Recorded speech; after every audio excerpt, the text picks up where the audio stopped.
Hi అండి, అందరికీ నమస్కారం. ఈరోజు మన వీడియోలో శ్రీ విష్ణు సహస్రనామ జయంతి భీష్మ ఏకాదశి గురించి, దాని ప్రాముఖ్యత గురించి, అలాగే భీష్ముడి గురించి తెలుసుకుందాము.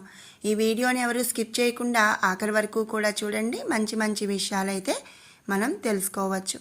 ఇక ఫస్ట్ టైం ఛానల్ చూస్తున్న వాళ్ళు ఎవరైనా కనుక ఉంటే సబ్స్క్రైబ్ చేసుకోండి. అలాగే బెల్ ఐకాన్ కూడా క్లిక్ చేయండి. శ్రీ విష్ణు సహస్రనామ జయంతి అసలు ఇది ఎప్పుడు వస్తుంది అనే విషయం ఇప్పుడు తెలుసుకుందాం.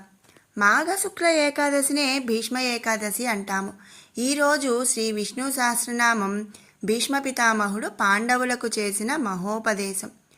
భారత సంగ్రామం పూర్తి అయిన తర్వాత భీష్మ పితామహుడు అంపశయ్యపైనే ఉండిపోయాడు. ఎక్కడి వాళ్ళు వారి వారి రాజ్యాలకు వెళ్ళిపోయారు. సుమారు 1 నెల రోజులు గడిచాయట. పాండవులు శ్రీకృష్ణుడు సల్లాపాలు ఆడుకునే ఒక సమయంలో ఒకనాడు హఠాత్తుగా శ్రీకృష్ణుడు పాండవులతో మాట్లాడుతూ ఆగిపోయాడు. పాండవులకు గాబరా వేసిందట. ఏమైంది అని చెప్పి శ్రీకృష్ణుడిని అడిగారు. శ్రీకృష్ణుడు వారికి సమాధానం చెబుతూ, మాంద్యాతి భగవాన్ భీష్మః తపోమే తద్గతం మనః. కురుక్షేత్రంలో అంపశయ్యపై పవళించి ఉన్న భీష్మ పితామహుడు నన్ను స్మరించుకుంటున్నాడు అని చెప్పాడట. అందుకే నా మనసు అక్కడికి వెళ్ళిపోయింది. హే పాండవుల్లారా, బయలుదేరండి భీష్ముడి దగ్గరికి అని చెప్పాడట. ఎందుకంటే భీష్ముడు ఆస్తికాగ్రేసరుడు, ధర్మాలను అవపోసనం పట్టినవాడు, శాస్త్రాలను పూర్తిగా ఆకలింపు చేసిన మహనీయుడు, మానవాళి తరించడానికి కావలసిన మార్గాలను స్పష్టంగా తెలిసిన మహనీయుడు, సులభంగా జీవకోటిని తరింపజేయటం ఎట్లానో అవగతం చేసుకున్న మహనీయుడు ఈ భీష్ముడు. ధర్మ విషయంలో ఏ సంశయాలు ఉన్నా ప్రామాణికంగా తీర్చగలిగిన ఏకైక మహానుభావుడు. ఆయన దేహం నుండి నిష్క్రమించే సమయం ఆసన్నమవుతుంది. ఆయన అస్తమిస్తే లోకంలో ధర్మ సంశయాలని తీర్చే వ్యక్తులు ఎవ్వరూ కూడా ఉండరు. అందుకే సూక్ష్మ విషయాలను తెలుసుకుందురు రండి అని చెప్పి శ్రీకృష్ణుడు పాండవులను భీష్మ పితామహుడి వద్దకు తీసుకువచ్చాడు. భీష్ముడు సుమారు 1.5 నెలల నుండి బాణాలపైనే పడి ఉన్నాడట. దేహం నిండా బాణాలు, శక్తి పూర్తిగా క్షీణించిపోయింది. అసలే మాఘమాసం కదండి, ఎండకు ఎండుతూ మంచుకు తడుస్తూ, నీరు లేదు, ఆహారం లేదు. స్వచ్ఛంద మరణం తెచ్చుకోగలడు, కానీ ఆయన ఇన్ని బాధలు భరిస్తూ ఉండిపోయాడు. ఉత్తరాయణం వరకు ఉండాలి అని అనుకున్నాడట. ఒక ఏకాదశి నాడు దేహం నుండి నిష్క్రమించాలని భగవంతుడిని తలుచుకుంటున్నాడు. మనస్సులో శ్రీకృష్ణుడిని సాక్షాత్కరించుకోగలిగేవాడు ఆయన. తన హృదయ మందిరంలోనే శ్రీకృష్ణుడితో మాట్లాడగలిగేవాడనమాట భీష్ముడు. అంత జ్ఞానులైన మహనీయులకు ఈ రోజు ఆ రోజు అనే నియమం ఉండదు అని ఉపనిషత్తు చెబుతుంది. మరి అట్లాంటి వారు ఏ రోజు నిష్క్రమించినా అంటే పరమపదం లభిస్తుంది. ఎవరు కర్మ చేస్తారు అనే నియమం కూడా లేదట. భీష్ముడు తనకి మాతా పితా భ్రాత నివాస శరణం సుహృత్ గతి గమ్యం సర్వం నారాయణ అని అనుకున్న మహనీయుడు. ఆయనకు సర్వం శ్రీకృష్ణుడే అని విశ్వసించేవాడు.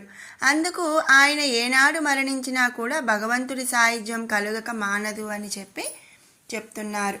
మరి అలాంటి భీష్ముడు అన్ని రోజులు అంపశయ్యపై ఎందుకు ఉండిపోయాడు?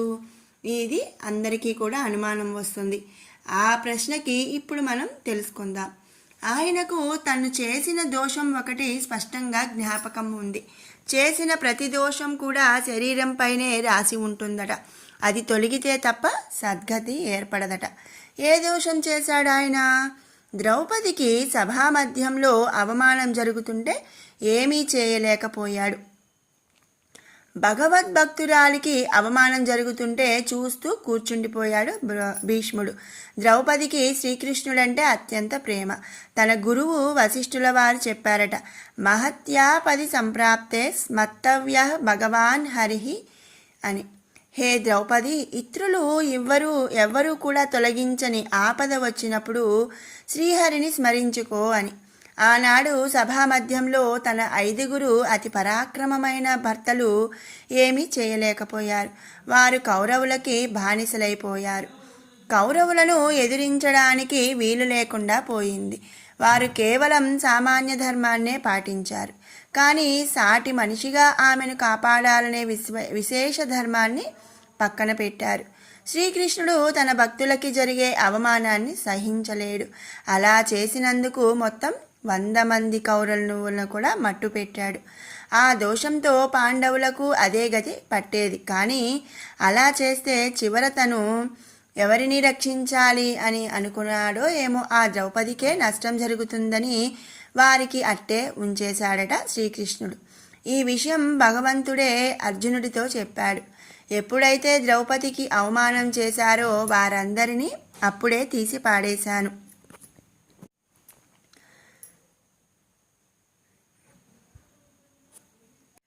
ఇప్పుడు వారు కేవలం కాలిపోయిన కాగితం వలె ఉన్నారే తప్ప వారిని నేను ఎప్పుడో ఏరిపారేశాను.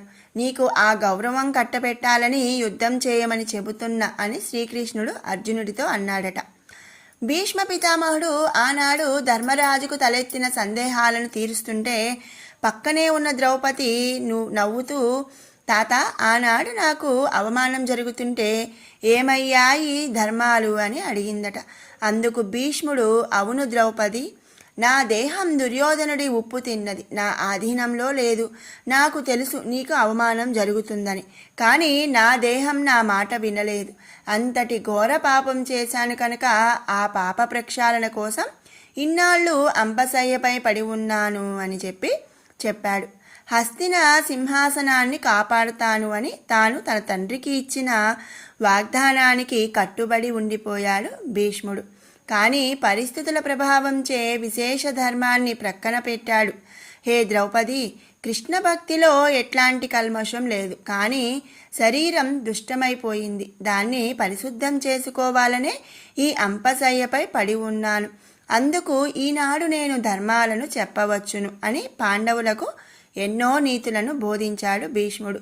శ్రీకృష్ణుడు భీష్మ పితామహుడికి దేహబాధలు కలగకుండా వరం ఇచ్చి చెప్పించాడు. నాకెందుకు శక్తినిచ్చి చెప్పిస్తున్నావు, నీవే చెప్పొచ్చు కదా అని భీష్ముడు అడిగాడు. అందుకు శ్రీకృష్ణుడు, నేను చెప్పొచ్చు, కానీ నీలాంటి అనుభవజ్ఞుడు చెబితే వచ్చే స్పష్టత నేను చెబితే ఉండదు. నేను చెబితే అది తత్వం, నీవు చెబితే అది తత్వద్రష్టం. తత్వాన్ని చూసినవాడు తత్వాన్ని చెప్పాలే తప్ప తత్వం తన గురించి తాను చెప్పుకోదు. నేల నేను ఇంత సారమని చెప్పగలదా అని చెప్పి ఆ నేలలో పండిన మొక్క చెబుతుంది ఆ నేల ఎంత సారమో. అలాగే నీవు అనుభవజ్ఞుడివి, నీవు ఉపదేశం చేస్తే అది లోకానికి శ్రేయస్సు అని చెప్పి శ్రీకృష్ణుడు చెప్పాడట. భగవంతుడు సముద్రం లాంటివాడు. నీరు ఉంటుంది కానీ పానయోగ్యం కాదు.